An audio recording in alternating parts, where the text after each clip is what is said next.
നമ്മൾ പണ്ടൊക്കെ സിനിമകളിൽ മാത്രമാണ് ഇത് കണ്ടുകൊണ്ടിരുന്നത്, കുട്ടികളിലേക്ക് ലഹരി എത്തുന്നത്. പക്ഷേ നമ്മൾ കൊച്ചിയിലടക്കം ഇപ്പോൾ എത്ര കേസുകളാണ് കാണുന്നത്. ഈ അടുത്തും റിപ്പോർട്ട് ചെയ്യുന്ന പല കേസുകളിലും അതിൽ 18 വയസ്സിൽ താഴെയുള്ള കുട്ടികൾ ഉൾപ്പെടുന്ന ഒരു സാഹചര്യമുണ്ട്. ക്യാരിയേഴ്സായി കുട്ടികൾ മാറുന്നുണ്ട്.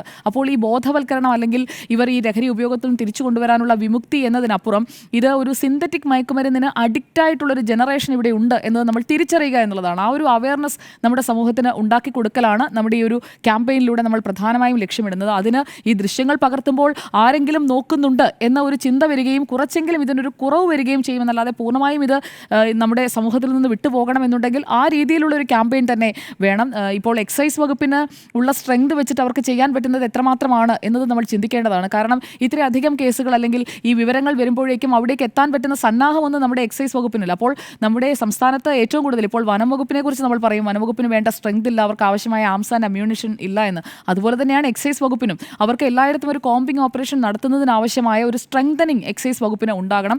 അതിന് ഇൻ അഡീഷൻ ടു എക്സൈസ് വകുപ്പ് നമ്മളിപ്പോൾ സർ സൂചിപ്പിച്ചതുപോലെ സമൂഹത്തിൻ്റെ ഭാഗത്ത് നിന്ന് നമ്മളിപ്പോൾ വോളണ്ടിയേഴ്സായി മാറുന്ന, ഇപ്പോൾ ആശാ വർക്കേഴ്സിനെ നമ്മൾ സന്നദ്ധ സേവനം നടത്തുന്ന ആളുകൾ എന്നാണ് പറയുന്നത്. അതുപോലെ ഓണറേറിയം ഇല്ലാത്ത ഒരു സന്നദ്ധ ഭടന്മാരായി സമൂഹത്തിൻ്റെ വിവിധ മേഖലകളിൽ നിന്നുള്ള ആളുകൾ ഒരേപോലെ മാറുന്ന ഒരു സംവിധാനത്തിനാണ് നമ്മൾ തുടക്കം കുറിക്കാൻ ആഗ്രഹിക്കുന്നത്.